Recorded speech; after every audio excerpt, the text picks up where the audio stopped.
Hello and welcome to another edition of the program Truth to Power. Truth to Power is a program that is designed to highlight persecution that happens in some minority groups in Middle Belt, Nigeria, and of course northern part of Nigeria. This persecution in the last edition of the program, we are able to confirm that indeed it is happening and it has multiple dimensions, from political persecution, infrastructural persecution, educational persecution, and what have you. Today on the program, we will also be looking at how persons in those communities are coping with these persecutions and surviving it. And also on the course of the program, we would also give up advice to people in these communities on how, of course, they should be able to survive this persecution. My guest, just like last week, is Evangelist Mordecai Sunday and Ibrahim. Evangelist Mordecai Sunday Ibrahim is the publisher of the New Impression magazine and the Prevailing Truth magazine. He is a veteran journalist. Evangelist, you are welcome to Truth to Power. My pleasure to be here again. All right, thank you. Now, from the last edition of the program, we were able to see that the political, economic, infrastructural, and every other persecution that people from southern part of Kaduna are facing is something that is eating deep and has resulted in their exclusion in many opportunities. Even at that, we also know that from statistics taken, the southern part of Kaduna, in spite of the persecution, still seem to be the highest educated segment of the state. And when it even comes to other aspects of survival, they seem to also not be doing badly. But to bring it home now, we'd like to look at the kind of trade, commerce, and industry in southern part of Kaduna and how they are coping. I'm sure that it is no longer news that that southern Kaduna is the hub of ginger in not just Nigeria, but in the whole of Africa.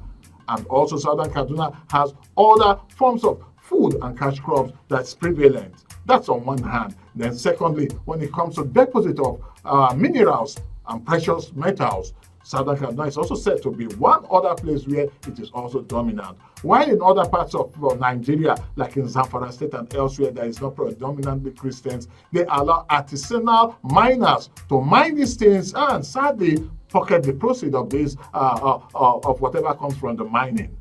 Do they allow the indigenes of southern Kaduna to do the mining in southern Kaduna? We will find out also all of these. Don't forget too that southern Kaduna is where the location of the historic Nok civilization is from. And Nok civilization is said to be one of the earliest known civilizations in the whole of the world. That's just giving you a brief about southern Kaduna so that you understand what it is all about. I come to Evangelist Mordecai now. With all of these, southern Kaduna indigenes seem to be thriving. What exactly is making them thick? I think the secret behind our thriving or survival is God. God's grace. Wow. God's mercy. Wow. God's intervention. Mm-hmm. The Bible says the race is not to the strongest or to the swiftest, but it is to God who showeth mercy. God's mercy has kept us all this while because our people are resilient. Our people are hardworking.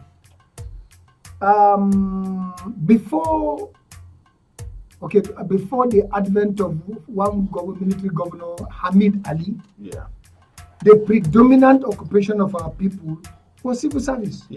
Civil servant. He just finished his university, he's looking for a government job. He finished college education, he's looking for a government job. He finished secondary school, he's looking for a government job. So civil service was our main job. And of course, even there, it's more of teaching. But when that man came and started the physical, the manifest, the violent, take note, physical, manifest, and violent persecution of Christians by way of disengaging them from job, by way of dismissing them, sacking them, and retrenching them, and the rest of retiring them prematurely, many of our people began to go into farming, began to go into some commercial activities like petty selling, like business, and what have you. That was when our people began to see wisdom in going into some commerce that will help you raise some money, that will like going to farming, fish farming, poultry, ginger farming, and what have you. Before that time, ginger farming was not even pronounced. Even though in the whole world, ginger from Southern Kaduna and from my local government in particular, Kachia, is the best. The best, yeah. Only after the one from Hungary. And we know that ginger has about 24 or 26, I hope I'm correct, byproducts. Even ginger oleosin is enough money. And so our people made a lot, began to go into ginger farming and were making money. Then they farm maize, they farm guinea corn, they farm what we call acha, otherwise hungry rice. They farm beans. Then we have a lot of fruits, but we don't have facility for preserving these fruits. Preserving or processing them. So they get rotten and wasted. So our people go into a lot of farming. Then our people now began to go outside the state to look for greener pastures. Our people began to go into nursing, into reading medicine, into engineering, and what have you. Let me tell you, that persecution, like I said in the last episode, affects even academics. I talked about education. I'll give you an example. When my daughter wanted to read law. She wrote JAM and made about 260 something that time. I'm not too sure. Either 265 or 275. She wrote post-JAM. She went and wrote post-JAM at the university. She was number 7 in the order of merit in the faculty of law. Number 7. And the first female. But she was denied admission. Wow. They didn't give her admission to read law. Her second choice was mass comm. They didn't give her admission to read mass comm. They insisted she read history. I went to the vice chancellor and insisted before she was able to get international relations. She has graduated and has done her youth service for over 5 years. I've been feeding her. No employment. Just 1 minute. So, from what you're explaining now, in essence, it seems as even in preparing the next generation of leadership, they are already disenfranchising children that are not of a particular popular faith. I make bold to say that Ahmadu Bello University in particular is a jihadist university. Wow. Ahmadu Bello University, for emphasis, is an Islamic university. Our children don't get admission to read medicine, pharmacy, engineering courses, accountancy, mass communication. Just name those lucrative or scientific courses. They only give you like CRK, Hausa, geography if you're lucky, or history. You understand? What is the meaning of that? Because of our faith and our ethnic background. So our people have been surviving on petty trading, on having to go outside the state. Our people travel as far as to Lagos, as far as to Taraba, as far as to Plateau, as far as to eastern states, as far as to western states, and to get employment if they must work with state governments. Are you getting me? The rest of them are farming, and even the farming is not funny to farm because you need fertilizer. And today, a bag of fertilizer goes for up to 35 or 40,000 naira, which is equivalent to, I don't know how many dollars that would be. 35 to 40,000 naira. The dollar today is going to about 900 naira, right? So if dollar is going for 900 naira, 35,000 divided by 900. That is, what am I doing? I don't know. I'm not a good mathematician. Well, you can do the arithmetic and get it for yourself. Well, the bottom line is that it is not easy to do this farming. They need so much money to get the fertilizer, the improved seeds, and all of that. All this. And sadly, too, when it gets to harvesting.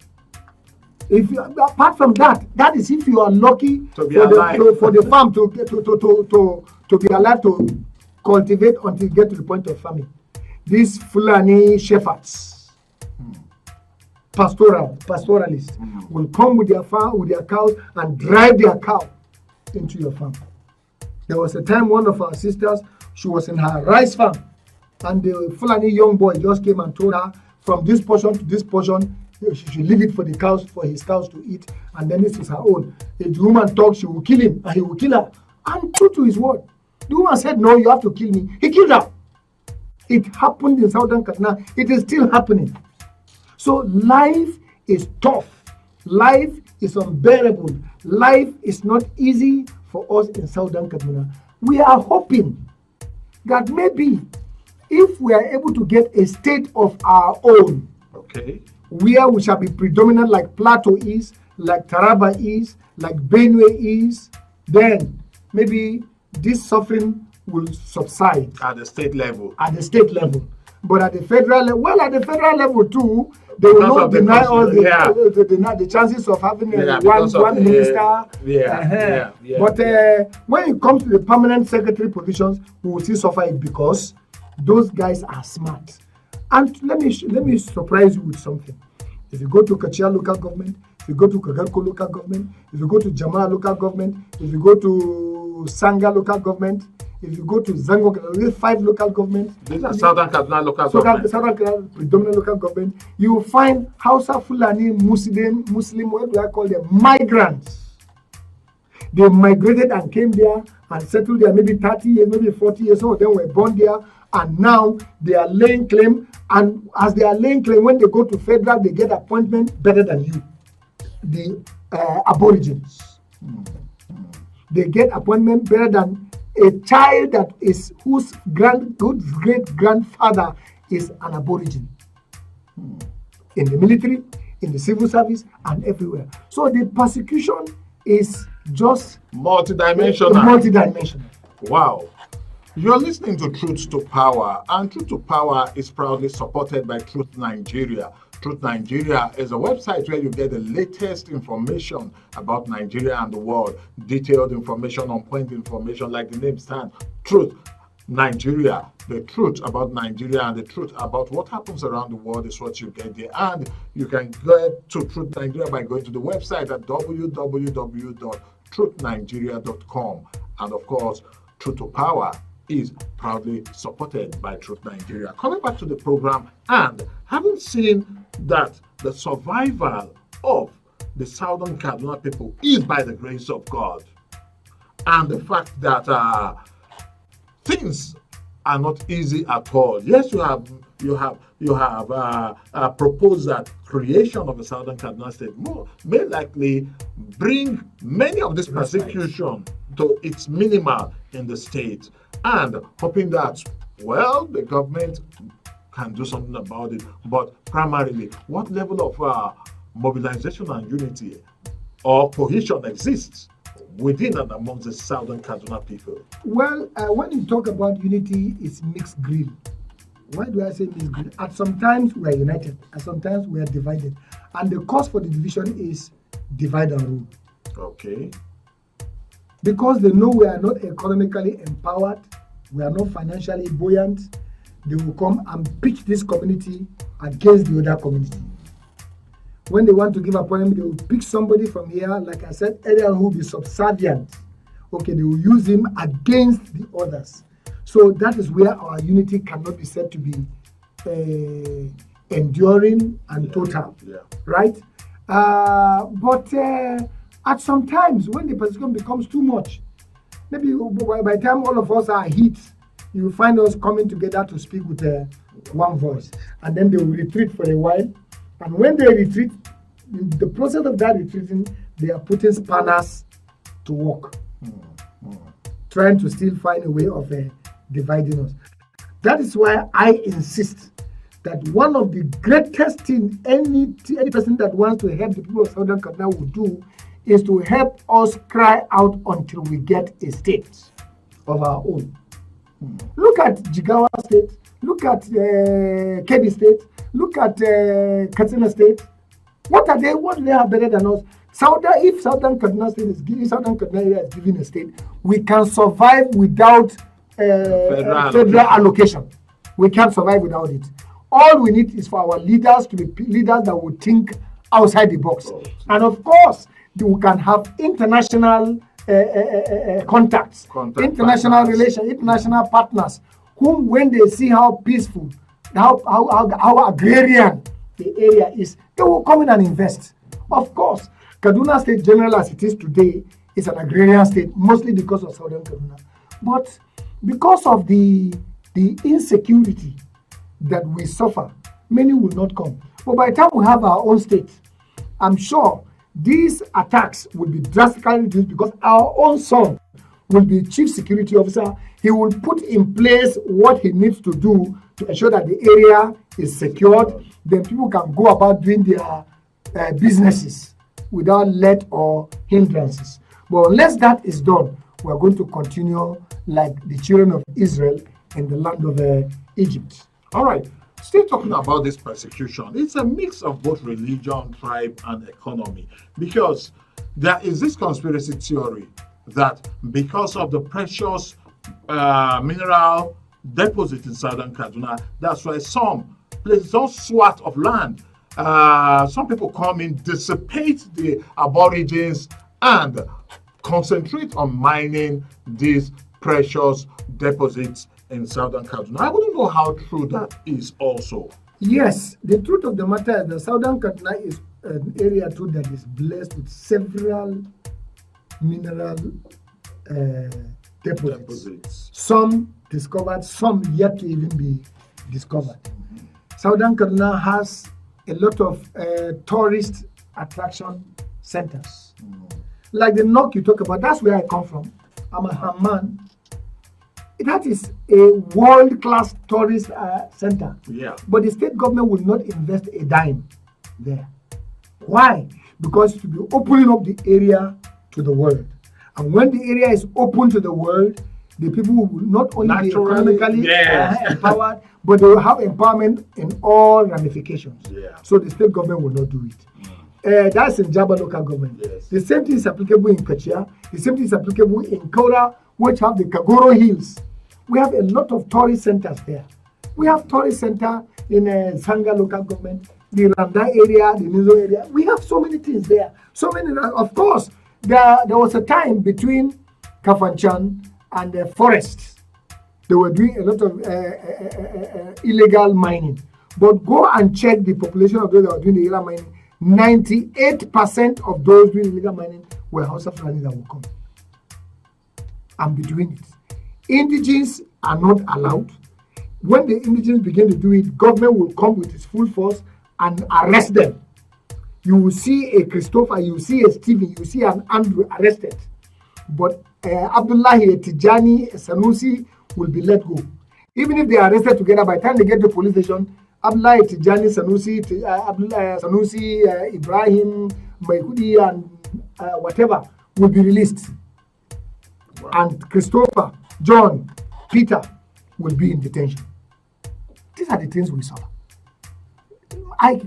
Time and space and pain will not allow you to begin to recall them one after the other.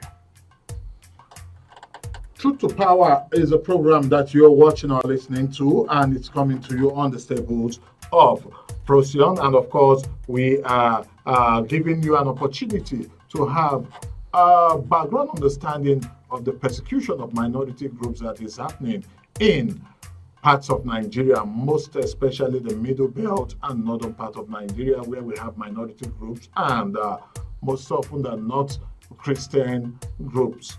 These minority groups are most often than not Christian by faith, and persecution happening sadly also is from another faith and also another tribe happening to them. And that's why we are bringing this to force, so that let's see how we can have a better understanding of what these issues are and how we can come out of it. Before we go on the program on the final note, I'd like you to give an advice to the Aborigines and of course other people and of course the international community. Well, I will only tell my brothers from Southern Kaduna to continue to persevere. Last time I quoted Matthew 10:22. I want to repeat it. And you will be hated. That's what the New King James Version will say. By all for my name's sake. He said, but he who endures to the end, Now that is one of the secrets of why we are enduring, because we don't want to be double losers. You don't want to compromise your faith, but you don't want also to continue to suffer. So we rather prefer to endure the suffering a little while holding on to our faith. I want to call on my brothers and my sisters from Southern Kaduna to please continue to persevere. Because like the Bible tells us, Moses, when he was of age, chose not to be called the son of Pharaoh's daughter, but preferred to suffer affliction with his people rather than to enjoy the fleeting pleasures of this world. Yes. The highest lifespan I have maybe is 100 or 120 years. But eternity has no limitation. So I'm not prepared to lose my faith because I want to be a major general, because I want to be a commissioner, because I want to be a minister, because I want to have money, millions in my account, and so I will compromise my faith. We must continue to persevere. And I want to call on the international community and particularly Christian organizations to come here. We are ready to talk to you. We are ready to take you around. We are ready to show you more things for you to see practically what we are talking about. And thank God for the Procyon radio and television that is giving us a voice to speak. Because if you go to Federal Radio Corporation of Nigeria, they are dominant there. They will not allow you. Christian programs are not even aired. If you are lucky, you will air Christian program from Monday to Sunday only once or twice. There is a state-owned radio, no Christian programs there. So these are the kind of things. So we don't have a voice. That is what led some of us even to starting our own publications. Yeah. Of course. So there is the need for the people to come to our aid. We will call them. Let them come and see. When they see, then they will know that what we are saying is true. It's not exaggeration. It's not malice. It's not hatred or lies. We are saying what is obtainable. Let me close by saying, when I talked about some civil servants retired prematurely and they were not paid their gratuity or pension, my wife is a victim. My wife is a victim. So I'm not talking far-fetched. I'm talking what is happening right in my house. My wife had 8 years to go before retirement, but she was maliciously retired. The protocol department of Government House, Kaduna State, was closed down because majority of the employees there were Christians. The Muslims there were transferred to other departments and ministries so as to save their job. They are running an Islamic government in Kaduna State. Well, that's about the size of the program today. And to let you know that this program is supported by Truth Nigeria. Truth Nigeria is a media publication outfit that you can get the latest information about what's happening in the world, Nigeria, and of course, giving a voice to the persecuted minority groups in Nigeria. And my guest on the program today also was Evangelist Mordecai Sunday Ibrahim, publisher of the New Impression magazine and also Prevailing Truth magazine. Thank you so very much for having time to be on Truth to Power today. Thank you very much. Until next time when we'll be on again for the program, remember, like I always say, wherever you find yourself, make sure you always speak truth to power.